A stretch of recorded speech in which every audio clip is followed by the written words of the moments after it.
You are watching or listening to Purham and Associates. For more information, go to rpurham.com or follow me on all social media platforms and subscribe at RPURHAM. Thanks. See you over there.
Hey, good day to you all. Welcome to Purham and Associates. I'm your host, Randy Purham. Hey, I hope y'all are having a fantastic week thus far, and you're staying out of trouble and enjoying life. And for those in New York, you're dodging IEDs and stuff. So, but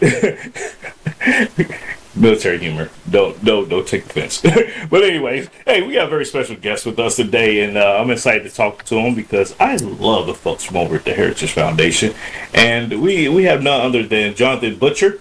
He's the author of the Polarization Myth: America's Surprising Consensus on Race, Schools, and Sex. And he is the Will Skillman Fellow in Education at the Heritage Foundation. He's also the author of Splintered: Critical Race Theory and the Progressive War on Truth by Post Hill Books and Bombardier Books came out in April of 2022. He co-edited and wrote chapters in the Critical Classroom of Critical Race Theory in K through 12 schools. Jonathan co-edited and wrote chapters in the book The Not So Great Society in 2019, in which provides conservative solutions to the problems created by the ever-expanding federal footprint in preschool, K through 12, and the higher education. In 2021, South Carolina Governor Henry McMaster nominated Jonathan to serve on the board of the South Carolina Public Charter School District, a statewide charter school authorizer. Ladies and gentlemen, introducing some and presenting others, Mr. Jonathan Butcher. Good morning, sir. Welcome. Good morning. Thank you for having me. Absolutely. Thank you for being here. I want to give us an update as to what's going on over at or the things that you're working on over at the Heritage Foundation. Because like I said, I love the organization, been a part of it for years now. And so I love talking to folks like you from there. Oh, well, thank you so much. Well, just this week, we released our annual Index of Economic Freedom, and I encourage everyone to check that report out. The United States actually made some gains compared to last year's report, so we're pleased that the United States is finally moving its way back up the rankings after a pretty steady fall there for a while. With our education team, we're keeping a close eye on what's happening in the courts, in particular around the issue of, quote, transgenderism. We've had two really important court cases early this year. One involved a lawsuit out of New York where a young woman sued the doctors who removed her breasts as a teenager. And she sued them for malpractice because they did not deal with the mental health issues that had really been lying behind the gender dysphoria that she had been struggling with. And now, as an adult, she sued them for malpractice and won. And this is a significant ruling because she was awarded damages of more than $1 million. Now, there are some 20 court cases just like this, lawsuits around the U.S. that are pending. Mm-hmm. So with a victory here for the patient, I think that's going to give doctors, as it should, second thoughts about performing these procedures on minors. And then, of course, on the same issue, just last week, we had an emergency docket at the U.S. Supreme Court that said that California's law that states that teachers teachers can actually hide information from parents when a child comes to school and says they were born in the wrong body. That California cannot enforce that law. They actually said that the parents who are involved in this case may win on the merits, and they sent the case back down to lower courts to be played out. So keeping a close eye on those issues because they have significant impacts for families and children around the U.S.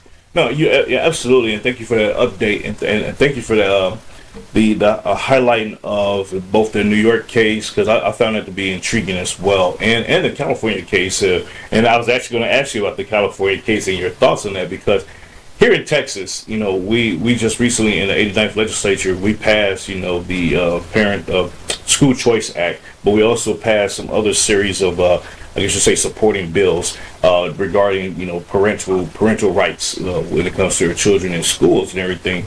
And you should see the NEA up here. Oh my God. It was, they had the halls packed fight. I asked one lady, she was a teacher, and I just asked her one simple question. I said, why would you fight against a parent's right to understand and know what's going on with their child in your classroom? And she just looked at me. She was like,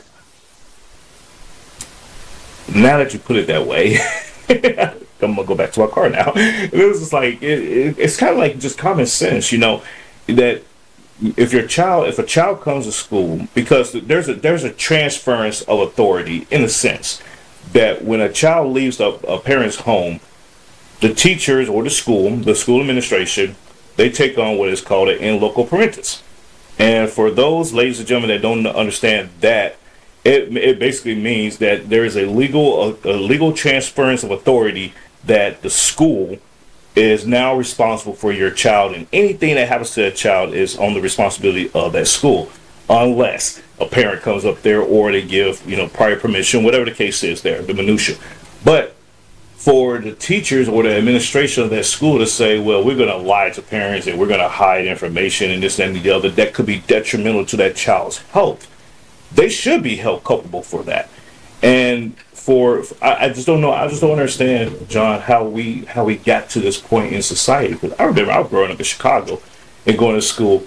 When my parents, once I was out that front door and me and my friends, we walked to school, and once we got into that classroom and we was cutting up or doing anything, teacher would call the parent. Parent says, I'm at work, I can't deal with it right now. Handle it. There's that ruler, and we got dealt with in the classroom. So I got it. That was 30 years ago. But just talk to us about the transference, if you will, of the mentality of the school system today. So that's a great question. And first, I'd like to congratulate those in Texas, because the Education Savings Account law that was passed last year was a huge advancement for school choice around the U.S. With the passage of that program, now more than half of all children in the U.S. have access to some form of private school scholarship opportunity in addition to their assigned public school. So this is just a tremendous advancement for parental choice and parental rights around the country. Now, when it comes to what happens with a school's authority, the U.S. Supreme Court has ruled several times, including cases like Wisconsin v. Yoder, Troxel v. Granville, even Pierce versus Society of Sisters more than 100 years ago, that said that a parent is a child's primary caregiver. Now, that's from cases like the Wisconsin case and Troxel v. Granville. Pierce versus Society of Sisters said that a child is not the mere creature of the state. So the Supreme Court has said that a parent's rights, they don't surrender them when a child goes into the school. Now, you're right. A teacher is responsible for a child's welfare, but that doesn't mean that they can hide information, withhold information about a child's health records, or even the child's academic records or their behavior when a child is in the classroom. And I think that's what's so essential about this ruling in California. Now, again, the case is not over. It still has to make its way through the system. But for the Supreme Court to say that they believe that parents would win on the merits, I think it says a lot about what this court feels when it comes to parent rights. No, absolutely, I agree with you. And for that, I think California would take pause in that and saying, well, do we want to put teachers in this position Because there's some teachers that's going to be rogue, but they're going to be still activists and everything else, and they're going to say, yeah, screw that. We're going to still do this, and whatever else. And so now that responsibility falls on the administration and the superintendents and everything else. And now they got these lawsuits that's coming. And so I see a snowball effect happening there. And for the parents, my concern for parents is that you have those parents that just won't have the money to deal with that, or the time even. They're working a job, they're barely living paycheck to paycheck. We got gas prices in California now at like somewhere sitting around $8 a gallon. You think a mom or a dad is going to sit there and say, well, let me drive this 5 miles to the school to deal with something that I can just take care of when my kid gets home, type of thing. So there, I think about those second and third order effects to this, and even from the lawsuit standpoint, a lot of people don't have the money to run back and forth to courts over something that should be just common sense. It's like, excuse me, hey, this is my child. I don't want them playing in the gender dysphoria game, and as soon as something happens or they start acting like that, let me know. It's just that simple, to me. But to the earlier point about New York and what happened there, that New York, that case, I find that to be very interesting, because now you're going to have all of these kids that are going into adulthood, and they're saying, I made a mistake, and these doctors didn't look out for me, and they played along into the system or into the cultural war, and they harmed me. So let me go back now and sue these doctors. I foresee that there's going to be a lot more court cases or lawsuits filed on the behalf of these now adults that have been mutilated behind this.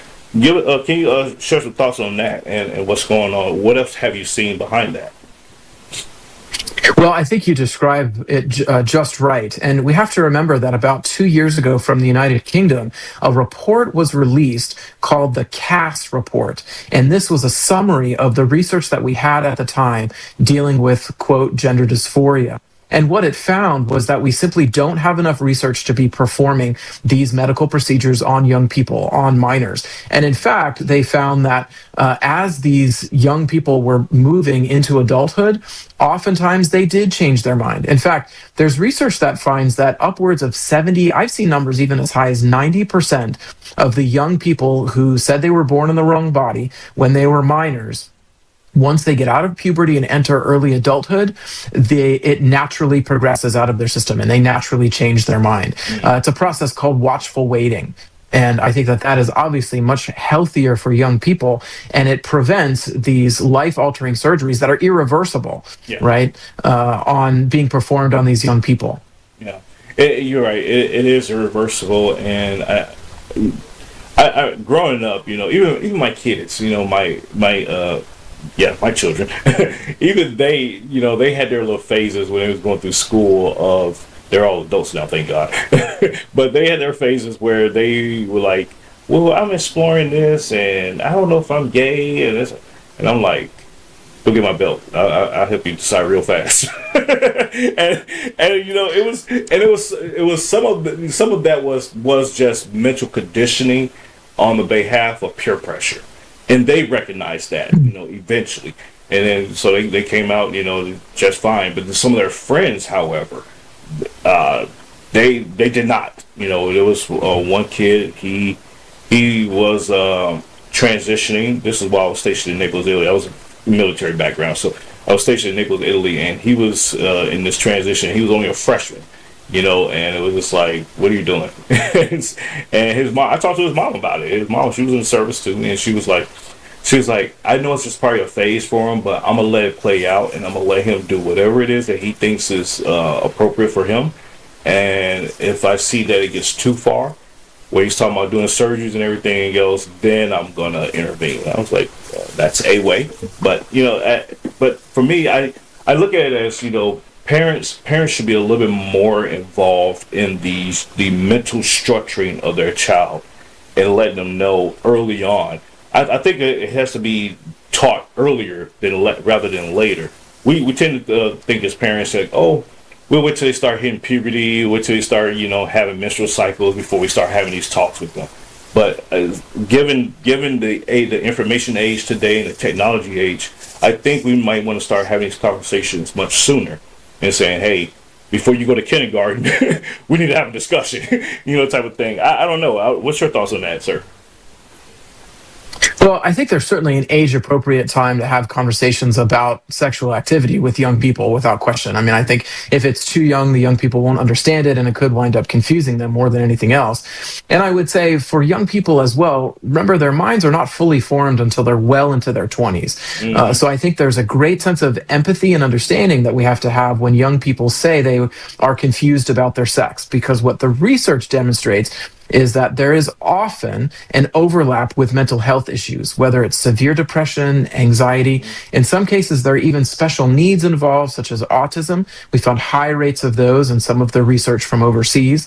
So we do need to have empathy and compassion on these young people, but that doesn't mean that we need to simply affirm them. And that's what we're finding. We're finding across the US that educators and medical professionals are simply affirming young people when they say that they were born in the wrong body. And that leads them down the path to medical interventions. We're talking puberty blockers, hormone treatments, that then, of course, progresses onwards to ultimately surgery. So I think that's why this idea of watchful waiting, this idea of letting young people grow out of this confusion, and along the way, being compassionate and looking towards those mental health issues that may be associated with it. Remember, that was at the core of this lawsuit in New York, right? The young lady had said that she was struggling with other issues outside of gender dysphoria that the doctors didn't fully evaluate. And because they didn't conduct an evaluation and just moved on to surgery, that's why she was able to find that that the court found that they engaged in malpractice. So this is what we have to prevent, right? While we are certainly encouraged by those who are detransitioners and who have found that, there are two sexes, right? Male and female, and you cannot change them.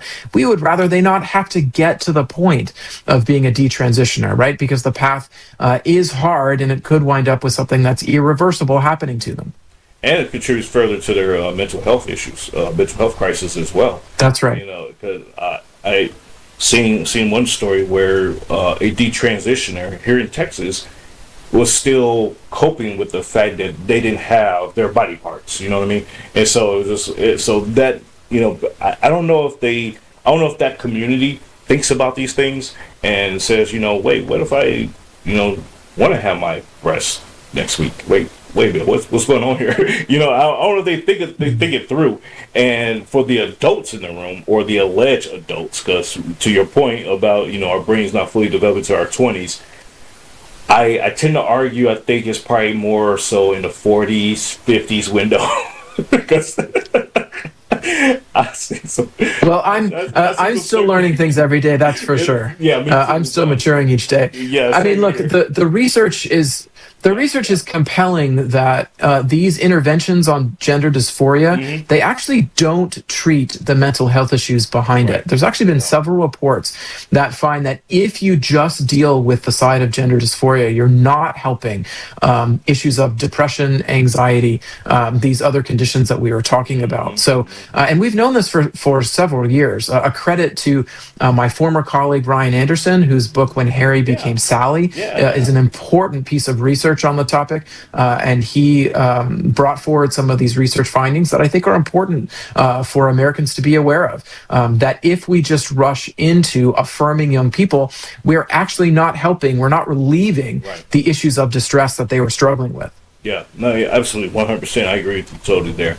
And that's the problem that we're having in society right now, is that we're not addressing, I hate to say this term, the root causes, but we're not addressing the root causes and the root, issues that surfaced or exacerbated into these other problems that that are actionable to that person.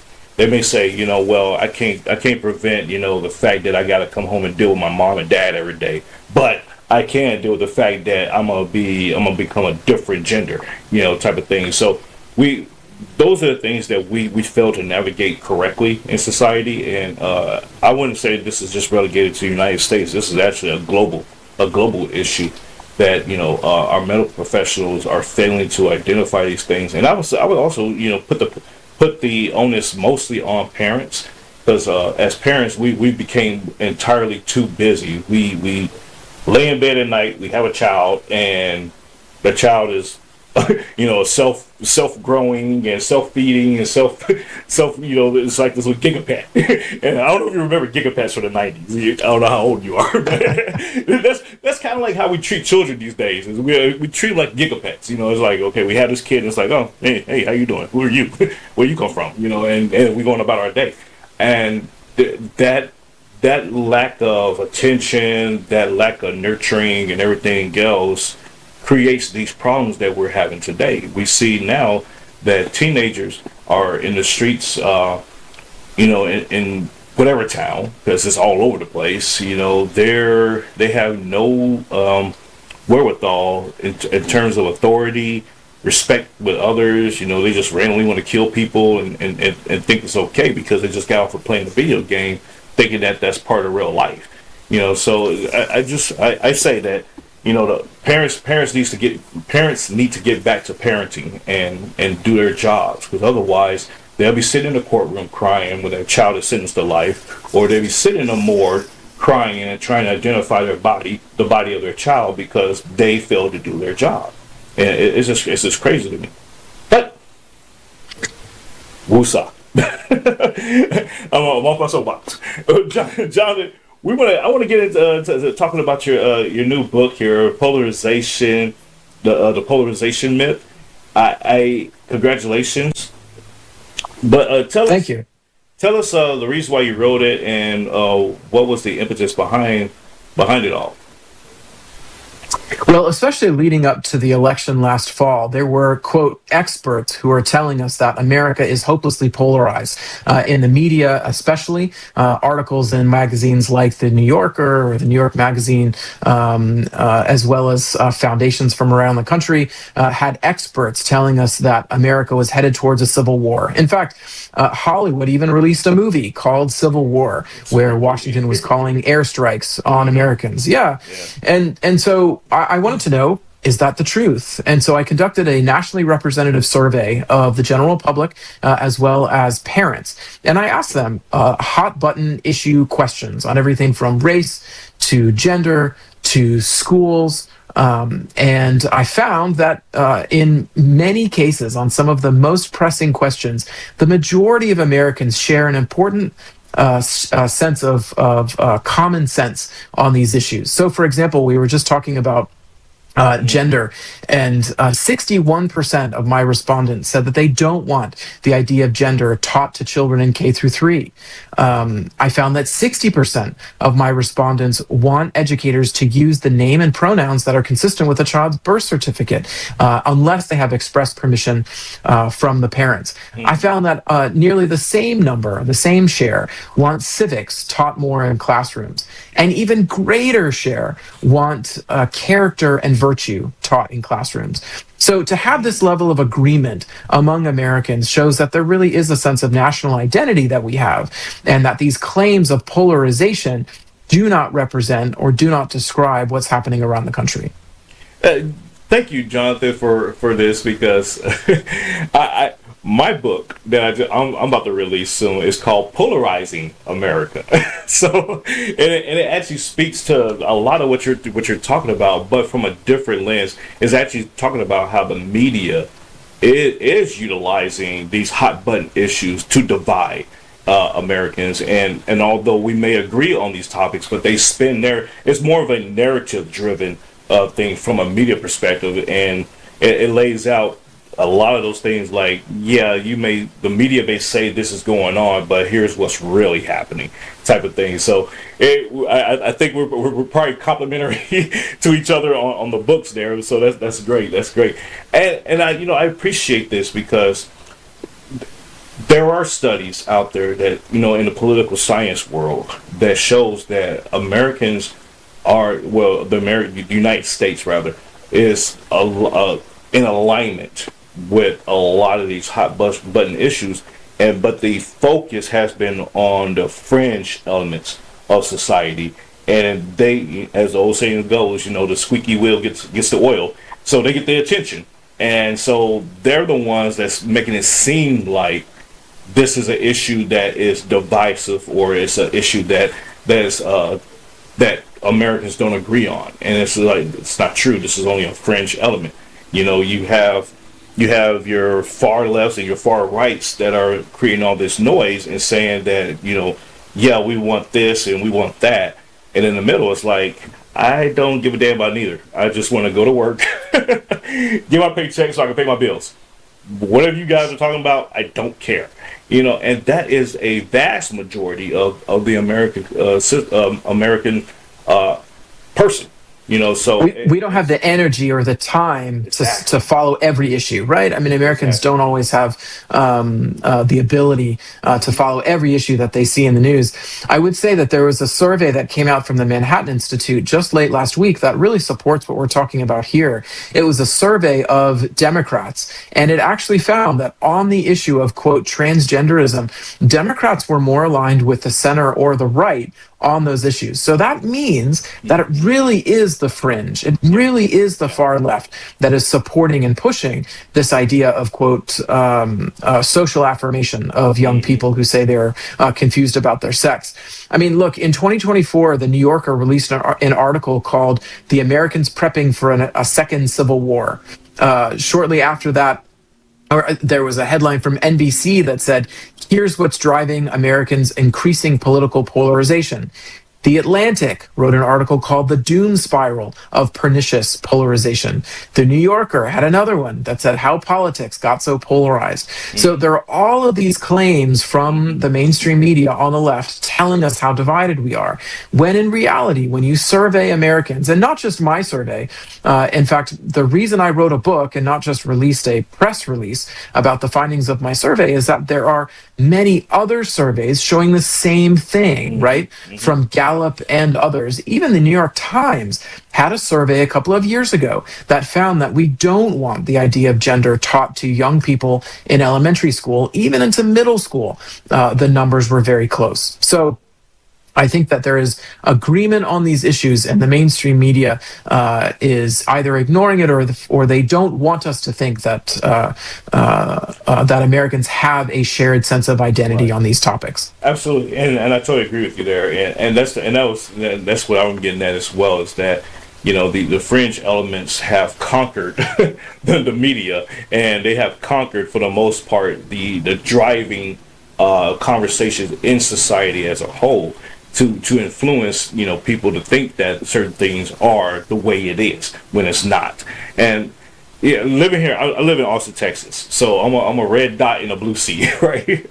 and and it is to your point about how Democrats, because it is a relatively blue leaning, let me put it like that, because there's a lot of they just feed into the social idiocy just to get along, type of thing. They really don't believe or feel the way that the fringe feels, and it's so hilarious because they kind of like, in a weird way, they kind of like put it on full display that they really don't agree with the stuff, but they just go along with it, type of thing. Like, for example, the bathroom situation here. It's like, a guy came in and said, "Where's the transgender bathroom?" And they just kind of like looked at him like, "We didn't create transgender bathrooms, but there's the restroom right there." And it was a unisex. It was just a regular bathroom. And so he was like, "Well, you should think about putting in a transgender bathroom." And he was like, "What is a transgender bathroom?" And so they wanted the guy, transgender, air quote there, ladies and gentlemen that's listening, that he explained that it was a bathroom that was not neither male or female.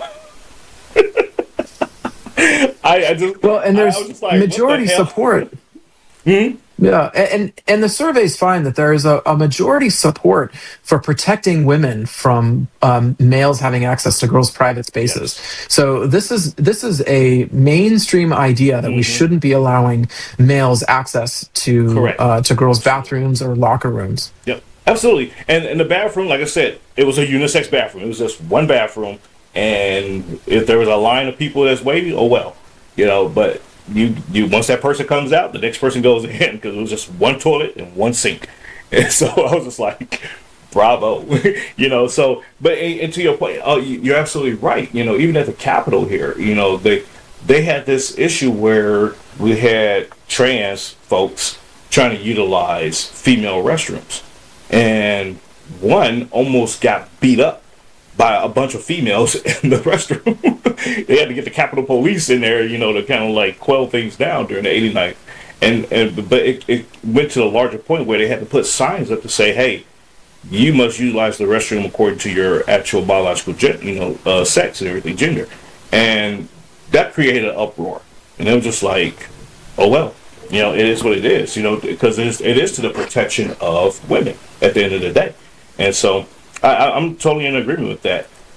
But Jonathan, one more topic before I let you go, and that is your other book, Splintered.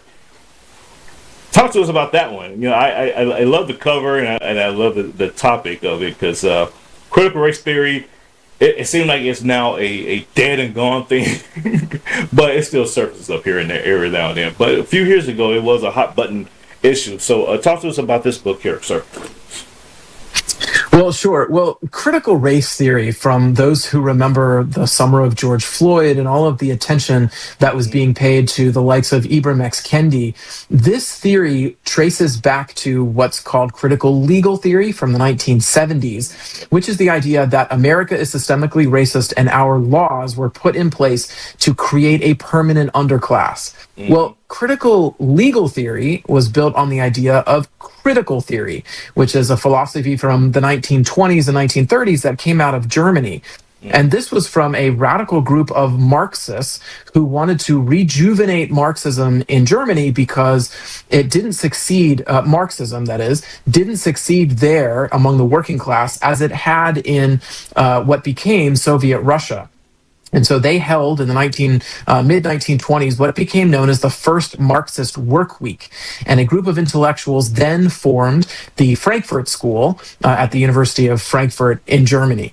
Now, it turns out that these researchers, the likes of Max Horkheimer, Theodor Adorno, Herbert Marcuse, and others, were chased out of Germany by the Nazis because they were Jewish. They were Jewish academics. They came to the United States. They landed at Columbia University in 1937 and developed this concept that Marxism actually applies to culture, not just to economics. So, quick history lesson, right? I mean, Marxism is the idea that there's always going to be a zero-sum game between capitalists and the working class, right? And there will always be this sense of oppression until there's a revolution where the workers overthrow the capitalists. Yeah. Well, they wanted to apply the same idea to culture and say that in culture, there will be those who have power and those who don't have power until there is a revolution. This, of course, grew in the university through the 1960s into the 1970s when, as I said, those such as Duncan Kennedy at Harvard applied it to law schools and legal theory and said, we're going to take critical theory and say that American law is systemically oppressive. As you move into the 1980s, a group of these legal theorists, such as Kimberly Crenshaw, Derek Bell, turned critical legal theory into critical race theory by saying it's not really a legal issue of oppression, it is all about race. Everything in politics and culture must be described through the lens of race. That idea then matured and festered through the 1990s. Then you have Ibram X. Kendi, who sort of expands it one step further. He's sort of a modern day critical race theorist. And you have, moving through the Obama administration, actual policies that are based on the idea that everything should be considered through the lens of race. Quick example is school discipline, right? The Obama administration issued a Dear Colleague letter that said that if schools suspend or expel minority students at higher rates than their white peers, they could be investigated by the Office of Civil Rights and be accused of discrimination. Yeah, I remember that. Yes. So critical race theory has infested K-12 curriculum. In fact, there's a critical race theorist named Gloria Ladson-Billings who says that the K-12 curriculum is a white supremacist master script, and she was looking to change that. Today, there are federal grants. Well, until recently, until the second Trump administration, there were federal grants actually paying for teachers to be trained to teach critical race theory in K-12 schools. We still see remnants of critical race theory around the country, and most urgently through DEI. DEI is, of course, diversity, equity, and inclusion. And DEI is the administrative application of critical race theory, right? It's the idea that we should use racial preferences in student admissions in schools. We should use racial preferences in hiring and promotion. And it's not just education, right? There are companies around the country. Starbucks, for example, at one point was under investigation. They were warned by the Attorney General in Florida that their racial quotas in their hiring programs may violate the Civil Rights Act. So the bottom line is that critical race theory and its application in diversity, equity, and inclusion, these are violations of the Civil Rights Act because they use racial preferences and apply it across the job sector, across academia. So I wrote this book coming out of the first Trump administration, going into the Biden administration, to warn that this was a threat to civil rights as we knew it in the United States. Yep. No, absolutely, and thank you for that, because it is important to educate the people on the differences. You know, when somebody hears DEI, some anyways, not all, but when they hear DEI, they just automatically relegate it to, oh, you want just preferential treatment because you're a certain demographic. And it's like, okay, that's a broad brush way to put it, sure, but there's much more to it. And as you explained, it's the application of the laws and the applications of programs to fit the narrative of a certain demographic. And so it's a lot more to it than just a black guy walking into a room and he applies for a job and they say, oh, hey, you actually meet the qualifications, you're hired. And then somebody screams, oh, they're DEI hired. This is like, what? Wait, well, and that unfortunately is what. Yeah, that's what DEI has created. It's created a situation in which those who are Americans who are black and apply for a job or apply for admissions to Harvard or something else, now there will be this suspicion that DEI has created, that it wasn't because of their merit or their hard work that allowed them to achieve these things. I think by disbanding DEI, then, we can have individuals who are judged based on their effort and their work and not based on their skin color. And that is what we want, right? I mean, as Americans, that is something that we share, right? We have, rightfully so, right? As Americans, we have rejected this idea that slavery, it was consistent with our founding documents. That's not true, right? We have rejected this idea that the Jim Crow era was representative of the American spirit. That's not true. So if we're going to maintain this, if we're going to give people a sense of the American dream in the next generation, we have to remove these concepts that are judging people based on skin color and not based on their merit and their effort. Absolutely. And you're 100% right about that. And I have these discussions all the time. Oh my God, to ad nauseum. I think it has gotten to the point where I have to walk into a room and say, I am not a DEI person, so don't ask me. Because typically where I am at, I am generally the only black person in the room. So it's like I'm not here on DEI, so just don't even bother. You might get cussed out or punched, one of the two, just depends. But it is what it is. I want to ask you real quick before we get out of here. Project 2025. It was a big issue, a big hot button issue during the election cycle, the 2024 election cycle, and people were like, and it was so funny because a lot of people didn't even read the thing. It was just cliff notes given by CNN and MSNBC, and they made it out to be this terrible plan of the Trump administration, and they was going to. It was designed to just change the world, right? Tell me what the atmosphere. For those who have not read Project 2025, ladies and gentlemen, it is roughly a little bit over 900 pages.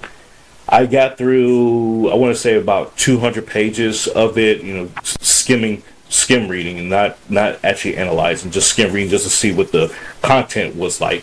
And I didn't have an issue with it. It was a very well written document, and so for those that do have the time, I would encourage you all to go ahead and download Project 2025 and read it for yourself and compare it to what the media was saying, talking about. But Jonathan, I want to get your thoughts on what was the atmosphere like at the Heritage Foundation. I don't know if you were there yet or whatnot when it came out, but what was the atmosphere like coming to work and people, you turn on the TV or you're in a coffee room somewhere and they're talking about this?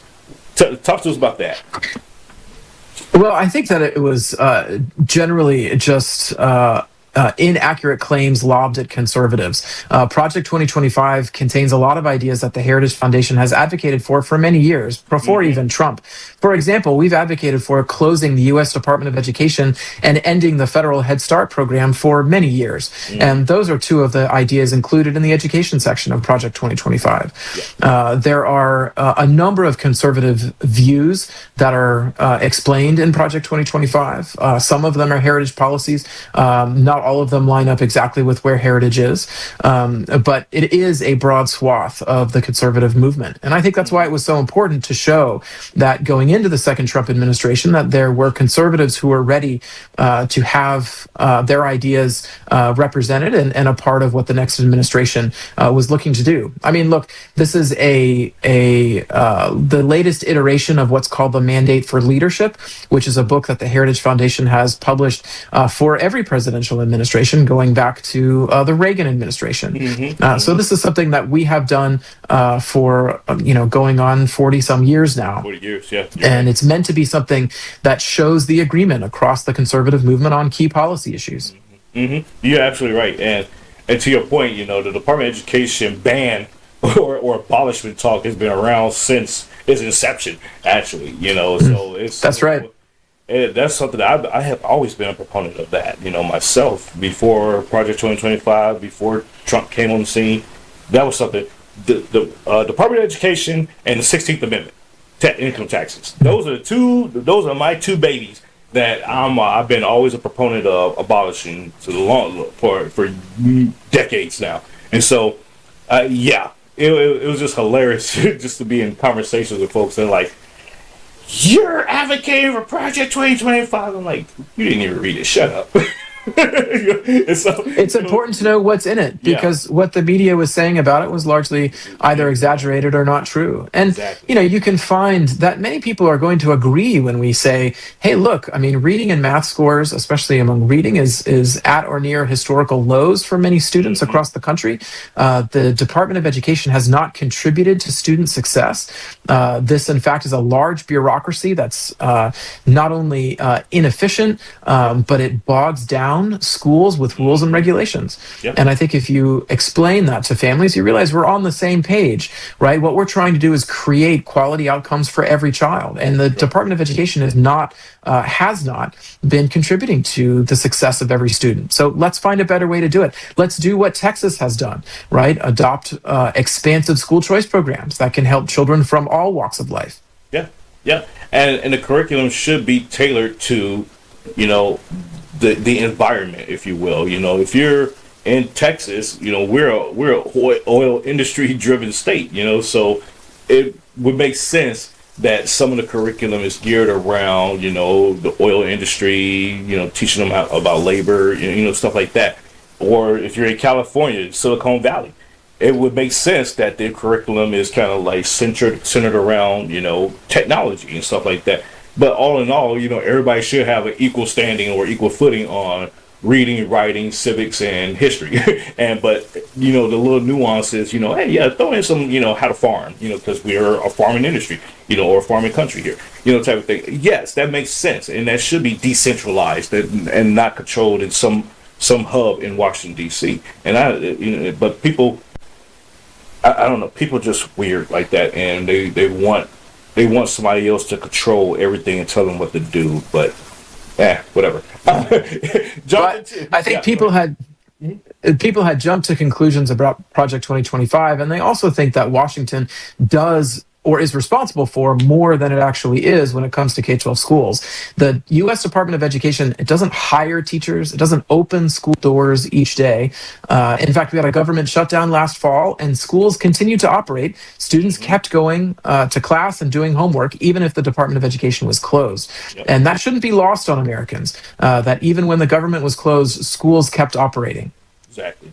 And to that point, ladies and gentlemen, you need to read the Constitution, Article 1, Section 8, and whatever is going on in your life that's not in within that confines, but it's controlled at the government level, it probably needs to go away, and it will solve a lot of your everyday problems.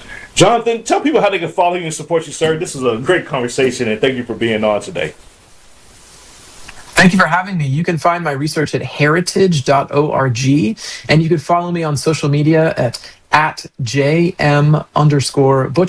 And my book, The Polarization Myth, is available on Amazon and wherever books are sold. Awesome.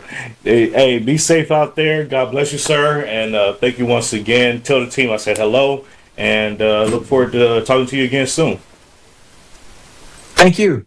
Absolutely. Take care.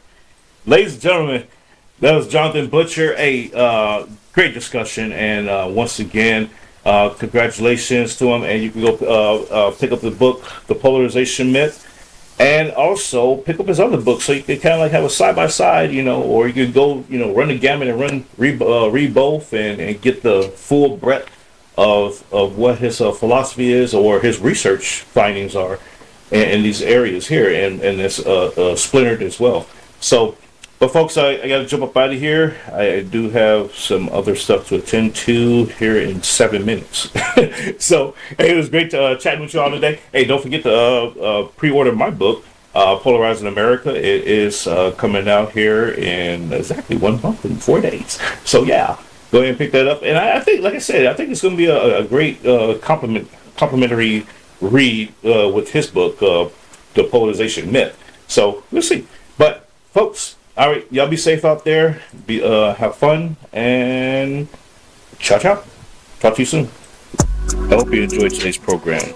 You can follow, like, share, subscribe on Spotify, Substack, Rumble, YouTube, Facebook, and your news. And also, you can download Let the Truth Be Told app on your favorite streaming platforms, such as Fire Stick, Apple TV, and Roku. Take care. God bless.